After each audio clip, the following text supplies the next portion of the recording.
열왕기하 6장 1절에서 7절 다 함께 합독합니다. 시작. 선지자의 제자들이 엘리사에게 이르되 보소서, 우리가 당신과 함께 거주하는 이곳이 우리에게 좁으니 우리가 요단으로 가서 거기서 각각 한 제목을 가져다가 그곳에 우리가 거주할 처소를 세우다. 엘리사가 이르되 가라 하는지라 그 하나가 이르되 청하건대 당신도 종들과 함께 하소서 하니 엘리사가 이르되 내가 가리라 하고 드디어 그들과 함께 가니라.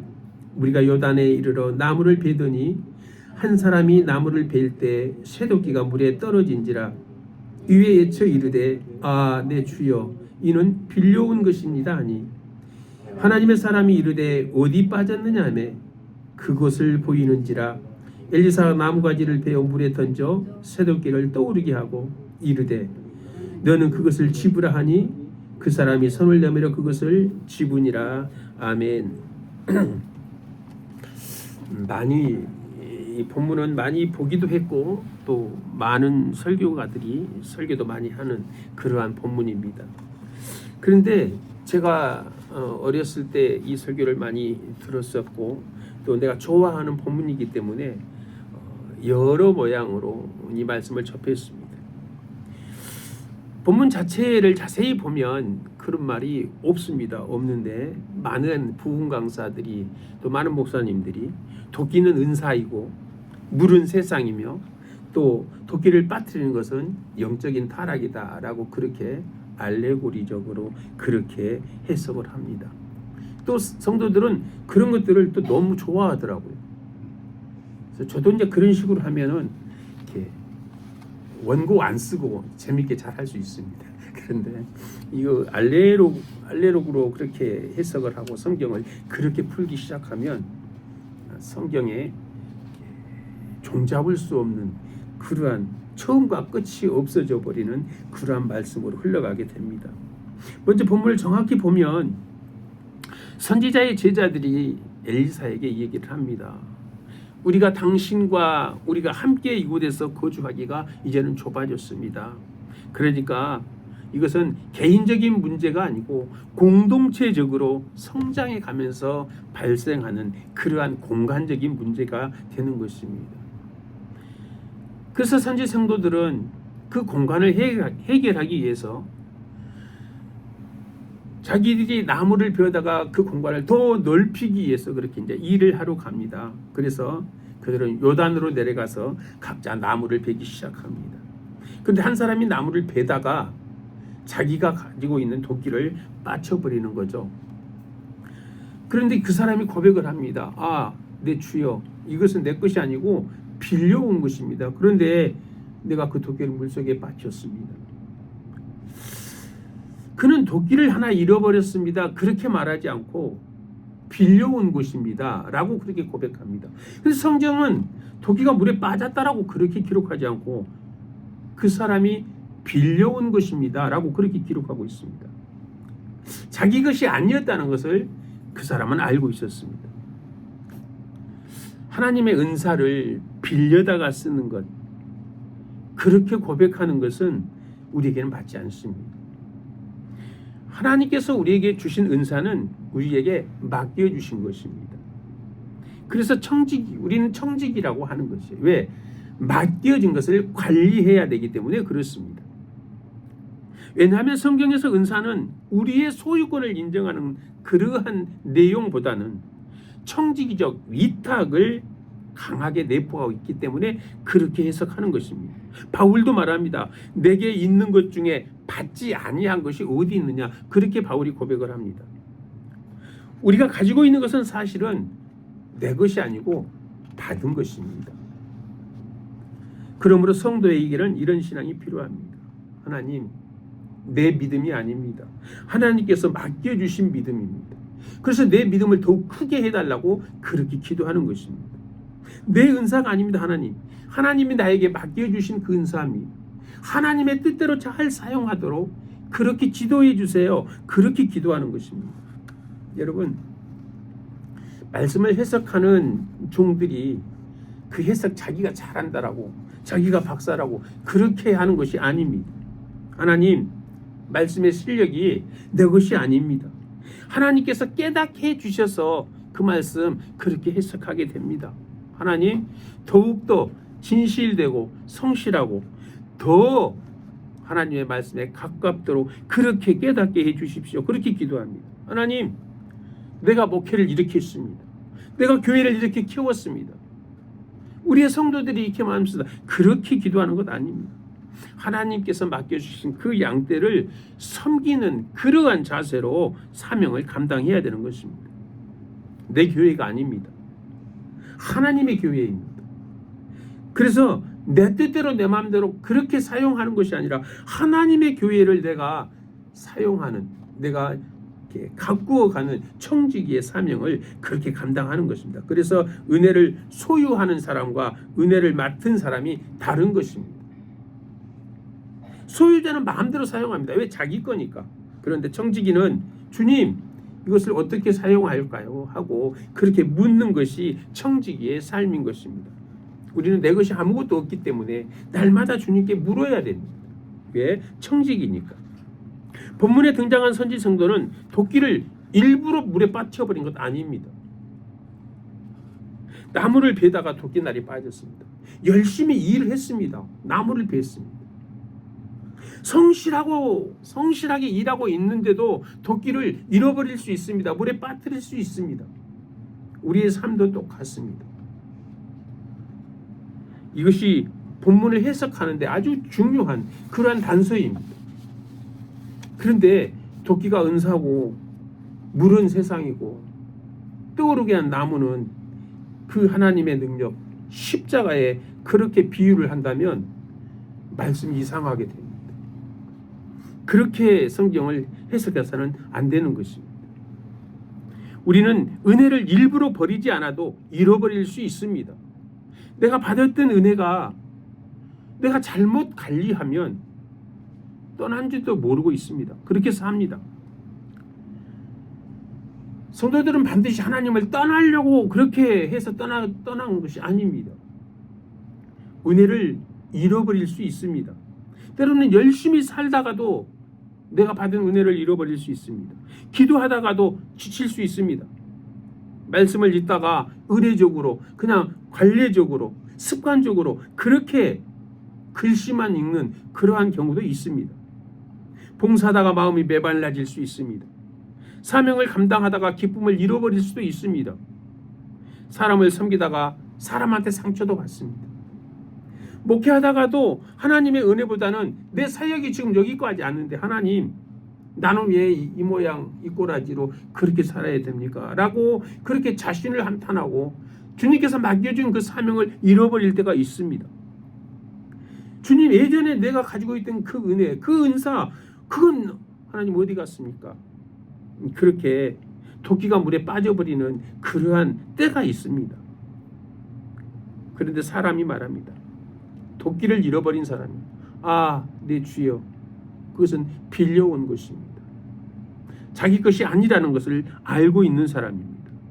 그렇지만 그는 그것을 숨기지 않고 변명하지 않고 다른 사람이 잘못해서 내 것을 잃어버렸어요 빠뜨렸어요 하지도 않았습니다. 잃어버린 사실을 그대로 고백했습니다. 은혜를 잃어버렸을 때 가장 먼저 해야 할 일은 변명이 아니라 고백입니다. 하나님 어느 장소에선가 내 도끼가 빠졌습니다. 하나님 찾아주세요라고 고백해야 되는 것입니다. 주님 제가 이렇습니다. 제가 예전 같지 않고 그렇게 지금 살아가고 있는데 너무너무 힘듭니다. 말씀을 붙잡고 있는데 어느 순간 말씀이 제게 능력이 나타나지 않습니다. 주님 기도하고 있는데 내가 주님을 만나고 있다는 그런 감각이 없습니다. 주님 내가 사역하고 있는데 은혜가 없습니다. 이러한 고백이 중요한 것입니다. 그냥 있는 척 가지고 있는 척 하는 것보다는 솔직하게 그렇게 고백하는 것이 더욱더 중요합니다. 그때 엘리사가 말합니다.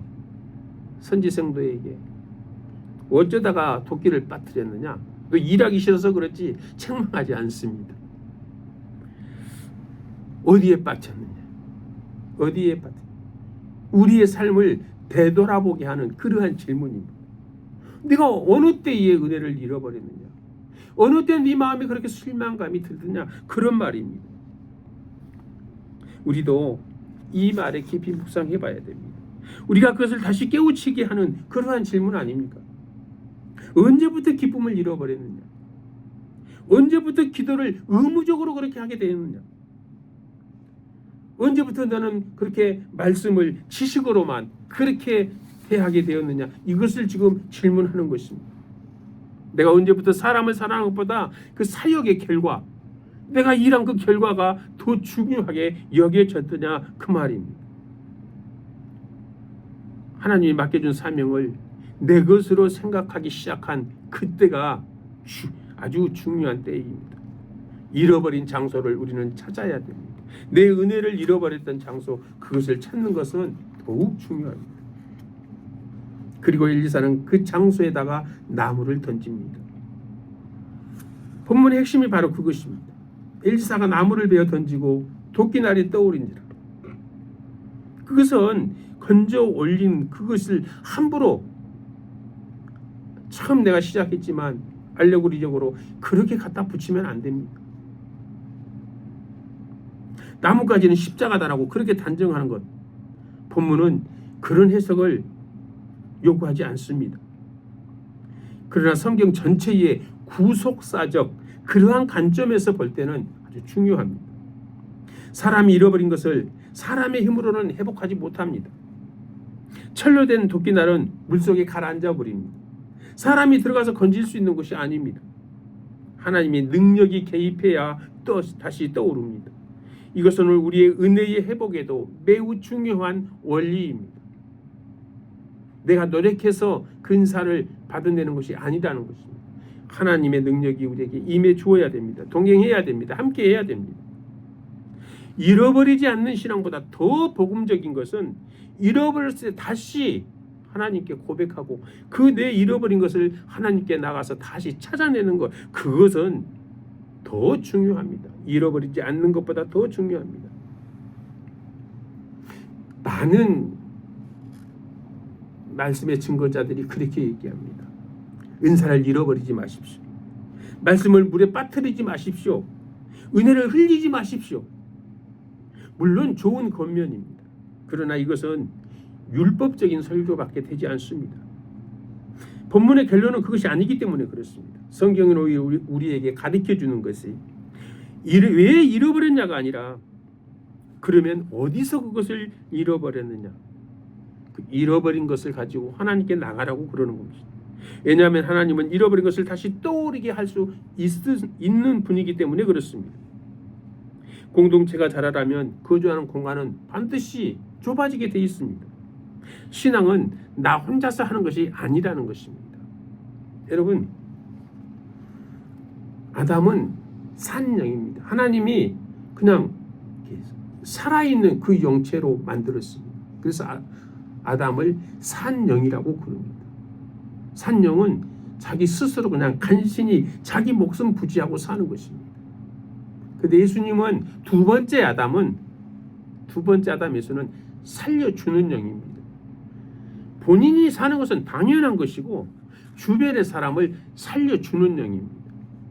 그래서 우리는 많은 사람들을 살려주는 영이 되어야 됩니다. 우리 주변 사람들을 살려야 됩니다. 이것이 두 번째 아담입니다. 하나님께서는 우리를 공동체 안에서 성장시키는 그러한 분입니다. 그래서 공동체가 성장할 때 같이 성장하게 하는 그러한 것이 하나님이 우리와 동행할 때 이루어진다는 사실입니다. 그래서 성도들은 요단으로 가서 일을 했습니다. 나무를 베고 집을 짓습니다. 은혜를 받았다는 것은 아무것도 하지 않는다는 뜻이 아닙니다. 은혜 받은 사람은 오히려 하나님이 주신 일을 함께 하게 되어 있습니다. 그렇게 열심히 함께 일을 하는데 도끼가 물에 빠져버렸습니다. 그럴 수 있습니다. 어떻게 은혜 받은 사람이 그럴 수가 있지라고 하지만 그럴 수 있습니다. 도끼날이 빠져서 여기서 인간의 연약함을 나타내는 그 모습을 그대로 지금 기록하고 있지 않습니까? 열심히 하는 중에도 잃어버릴 수 있습니다. 아, 내 주여, 그 하나님을 붙드는 그것이 은혜인 것입니다. 잃어버린 것을 잃어버렸다고 아는 것. 영적으로 가장 위험한 사람은 은혜를 잃어버렸는데도 잃어버린 줄 모르고 살아가는 사람입니다. 그 사람이 위험한 사람입니다. 이는 빌려온 것입니다. 자기 책임을 인정합니다. 도끼날이 떠오른지라. 그리고 엘리사가 말합니다. 너는 그것을 취하라. 여러분, 잃어버린 근사를 다시 취하는 것도요, 옆 사람이 도와줘서, 옆 사람이 집어줘서 내 것이 되는 것 아닙니다. 반드시 내가 취해야 됩니다. 내 손으로 집어야 됩니다. 그것이 영적인 은혜인 것입니다. 회복의 은혜가 임합니다. 하지만 손을 내밀어 취하는 것은 선지 생도가 취해야 되는 것입니다. 떠오르게 하고 기억나게 하고 잃었던 자리를 발견하게 하는 것은 하나님이 하시지만 그것을 다시 취하는 것은 본인이 해야 되는 것입니다. 하나님께서 회복하십니다. 그러나 사람이 그것을 다시 붙잡아야 한다는 것입니다. 성도는 자기 것을 가지고 사는 사람이 아니라 하나님께서 받은 것을 맡아서 살아가는 사람입니다. 그러므로 은혜를 내 것처럼 자랑해서도 아니 되고 내 것이 아닌 것처럼 함부로 버려서도 안 되는 것이 은혜입니다. 은사입니다. 그것은 아주 중요합니다. 은혜는 자랑할 것도 아니고 방치하는 것도 아닙니다. 감사하며 관리하고 충성되게 사용해야 되는 것입니다. 그러므로 말씀을 읽기만 하는 것도 부족하고 가지고 있기만 하는 것도 부족합니다. 그 말씀이 우리들의 삶 속에서 사용되어져야 하는 것입니다. 여러분, 도끼는 나무를 베기 위해서 주어졌습니다. 도끼는 나무를 베기 위해서 주어졌기 때문에 마찬가지로 말씀도 우리 머릿속에만 가지고 있으면 안 된다는 것입니다. 머릿속에 보관하기 위해서 만들어진 것이 아니기 때문에 그렇습니다. 그 도끼로, 말씀이라는 그 도끼로 우리의 삶을 잘라내고 죄를 잘라내고 또 마음을 다듬어 하나님의 집을 세우기 위해서 주어진 그것이 우리에게 주어진 도끼인 것입니다. 도끼가 창고에 있다고 해서 나무가 베어지는 것 아닙니다. 말씀을 성경책 속에 그냥 이렇게 가두었다고 해서 우리의 삶이 변화되는 것 아닙니다.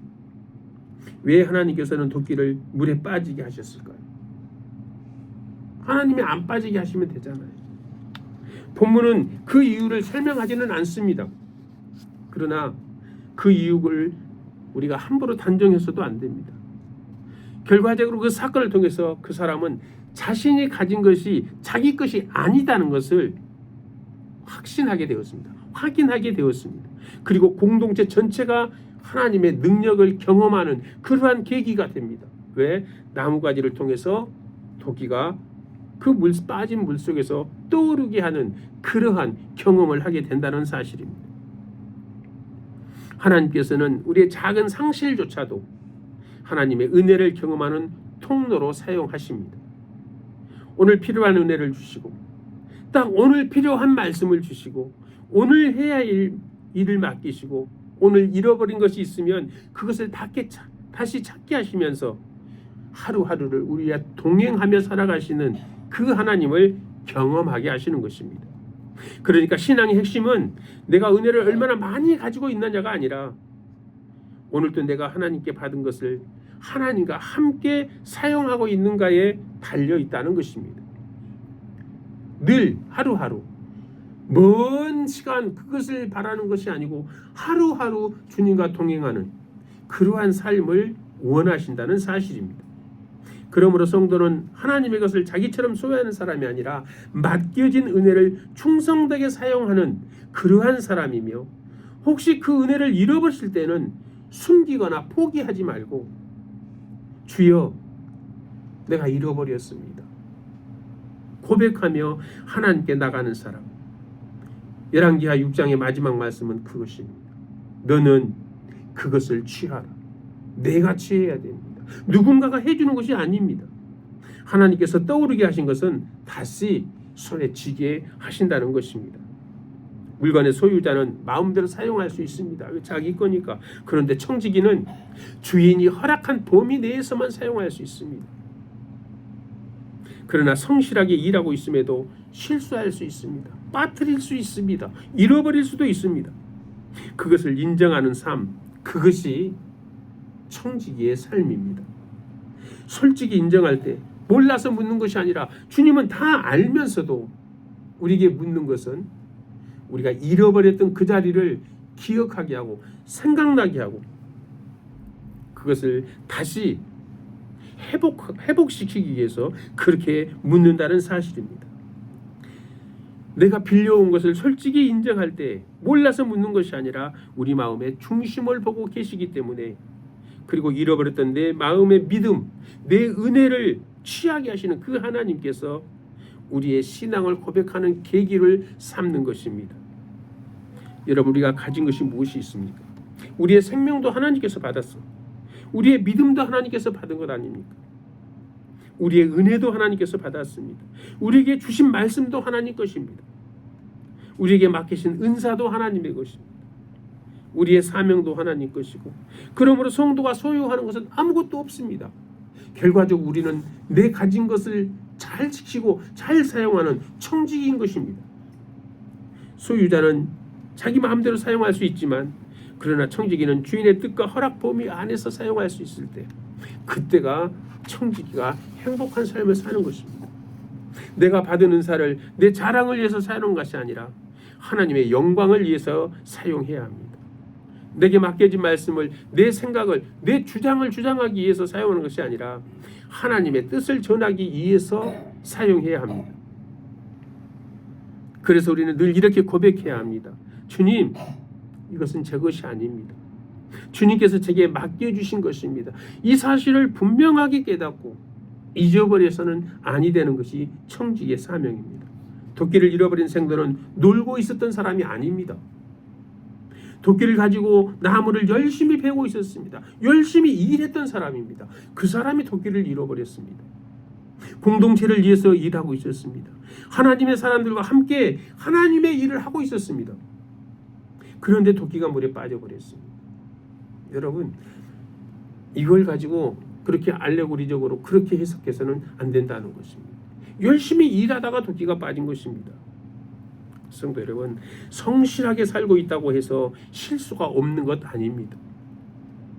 열심히 기도하는 사람도 실수할 수 있습니다. 말씀을 사랑하는 사람도 넘어질 수 있습니다. 충성되게 봉사하는 사람도 지쳐서 넘어집니다. 하나님의 일을 하는 사람도 어느 순간 은혜를 잃어버릴 수도 있습니다. 때로는 우리가 하나님을 떠나라고 한 것이 아닌데도 우리의 마음이 너무 강팍하게 메말라 버릴 수도 있습니다. 기도는 하고 있는데 기쁨이 없습니다. 말씀은 읽고 있는데 말씀이 나의 마음을 움직이지 않습니다. 예배는 드리는데 하나님을 향한 감격이 사라질 때도 있습니다. 사역은 계속하고 있는데, 주의 일이라고 계속하고 있는데 내 영혼은 지쳐버립니다. 그럴 수 있습니다. 성실한 사람도 실수할 수 있다는 것입니다. 오늘 본문이 그렇게 우리를 깨우쳐주고 있습니다. 그러므로 우리의 신앙은 실수하지 않는 사람이 되는 것이 아니라 실수했을 때 그것을 하나님 앞에 인정하고 그것을 솔직하게 고백하는 그러한 성도가 신실한 성도인 것입니다. 성도 여러분, 하나님 앞에서 가장 아름다운 사람은 한 번도 실수를 안 한 사람이 아닙니다. 자기의 실수를 하나님 앞에 솔직하게 인정하고 고백하는 사람입니다. 주님, 제가 잃어버렸습니다. 주님, 제 믿음이 약해져서 그렇습니다. 제가 은혜를 놓쳤습니다. 제가 말씀을 붙들고 살았어야 했는데 어느 순간 말씀보다 제 생각이 앞섰습니다. 그래서 제가 제 생각을 붙들었습니다. 주님, 제가 주님의 것을 맡았는데 제 것처럼 그렇게 사용했습니다. 이렇게 하나님 앞에 솔직하게 고백할 수 있어야 되는 것입니다. 그것이 청지기의 삶입니다. 엘리사가 나뭇가지를 베어서 그곳에 던졌습니다. 토끼날이 물에서 떠올랐습니다. 사람의 힘으로는 할 수 없는 그런 일입니다. 물속에 가라앉은 쇠붙이를 사람이 자기 힘으로 떠오르게 할 수는 없지 않습니까? 그러나 하나님께서 하시면 됩니다. 우리의 믿음도 그렇습니다. 우리가 잃어버린 은혜를 우리의 의지 하나만으로 그렇게 다시 만들어낼 수 없습니다. 잃어버린 기쁨을 우리의 노력만으로 만들어낼 수 없습니다. 메마른 심령에 생명을 불어넣는 것은 우리의 능력이 아닙니다. 하나님께서 다시 일으켜 주셔야 합니다. 그래서 우리는 하나님 앞에 나가야 합니다. 주님, 제가 잃어버렸습니다. 주님, 다시 찾게 해주세요. 주님, 제 믿음을 다시 일으켜 주십시오. 잃어버린 은혜를 다시 누리게 해주십시오라고 기도할 때 성령님은 우리를 외면하지 않으실 것입니다. 엘리사가 또 말합니다. 너는 그것을 취하라. 하나님께서 떠오르게 하셨지만 엘리사가 주어주는 것 아닙니다. 잃어버렸던 그 선지 생도가 다시 자기 손으로 취하는 것입니다. 그러나 이제 그 사람은 손을 내밀어 그것을 취할 때에 하나님께서 다시 회복의 은혜를 주시는 것입니다. 그러나 우리는 그 은혜를 다시 붙들어야 한다는 사실을 잊지 말아야 됩니다. 말씀을 다시 붙들어야 됩니다. 기도를 다시 붙들어야 됩니다. 예배를 다시 붙들어야 됩니다. 하나님과의 교제를 다시 붙드십시오. 성도 여러분, 혹시 오늘 우리가 우리 마음속에도 물에 빠진 도끼가 있지 않습니까? 예전에는 있었는데 지금은 보이지 않는 그러한 믿음, 예전은 뜨거웠는데 지금은 식어버린 은혜가 있지 않는지, 예전에는 기도만 하면 눈물이 나는데 이제는 기도가 그냥 의무적으로 그렇게 입만 딸싹거리는 그러한 기도가 아닌지 우리는 다시 한번 생각해 봐야 됩니다. 예전에는 말씀이 살아 움직였는데 이제는 성경을 읽어도 마음이 움직이지 않습니다. 혹시 그렇다면 낙심하지 마십시오. 나는 왜 이 모양인가라고 자신을 정죄하지도 마십시오. 오늘 주님께서 우리에게 물으십니다. 어디에서 빠졌느냐? 어디에서 빠졌느냐? 주님이 몰라서 묻는 것이 아닙니다. 아담아 아담아 내가 어디 있느냐? 몰라서 묻는 것이 아니고 보이지 않아서 묻는 것이 아닙니다. 우리가 그 자리를 다시 바라보게 하시는 것입니다. 그리고 우리에게 말씀하십니다. 너는 그것을 취하여라. 스스로 주어야 됩니다. 스스로 그것을 다시 쟁취해야 되는 것입니다. 성도 여러분, 우리는 완전한 사람이 아닙니다. 성실하게 살아도 실수할 수 있습니다. 충성되게 일해도 지칠 수 있습니다. 하나님 일을 하다가 은혜를 놓칠 수도 있습니다. 그러나 중요한 것은 잃어버리지 않는 것이 아니라 잃어버렸을 때 하나님 앞에서 그것을 솔직하게 인정하고 고백하는 것입니다. 그것이 우리의 솔직하게 하나님 앞에 인정받는 길입니다. 내 주여, 이것은 빌려온 것입니다. 이렇게 고백을 드리는 우리의 천양의 식구들 되시기를 주님의 앞에 축원합니다. 그리고 우리의 믿음이 어디에서 떨어졌는지 주님께 보여드려야 됩니다. 우리의 은혜가 어디에서 가라앉았는지 주님께 말씀드려야 됩니다. 우리의 기도가 어디에서 멈췄는지 주님께 고백합니다. 그러면 주님께서 다시 일으키실 것입니다. 내가 잃어버린 믿음을 하나님께서 다시 찾게 하실 것입니다. 내가 잃어버린 기쁨을 하나님께서 다시 회복시켜 주실 것입니다. 그리고 주님께서 말씀하실 것입니다. 너는 그것을 취하여라. 오늘 다시 취하십시다. 오늘 다시 붙드십시다. 그리고 다시 시작합시다. 왜냐하면 우리의 신앙은 실수하지 않는 사람이 아니라 실수했을 때에도 다시 하나님께 돌아가는 그러한 신앙이기 때문에 그렇습니다. 주님, 제 것은 아무것도 없습니다. 제 믿음도 주께서 받은 것이고 제 은혜도 주께서 받은 것이고 제 말씀도 주께서 받은 것입니다. 나에게 주신 사명, 그것도 주님께서 내게 주신 것입니다. 그러므로 주님의 뜻 안에서 충성되게 사용하겠습니다 라고 그렇게 고백하는 그러한 성도님이 다시 되실 주님의 이름으로 축원합니다. 내 주여, 이것은 빌려온 것입니다. 솔직하게 고백하시고 그리고 주께서 어디에 빠졌느냐 물었을 때 그 자리까지 주님을 보여드려야 됩니다. 그러면 다시 말씀하시는 주님의 음성을 들을 것입니다. 너는 그것을 취하라. 오늘 또 우리에게 맡겨주신 주님의 은혜를 붙들고 하나님과 함께 다시 걸어가는 그러한 모든 성도들 되시기를 주님의 이름으로 축원합니다. 기도하겠습니다. 우리의 믿음을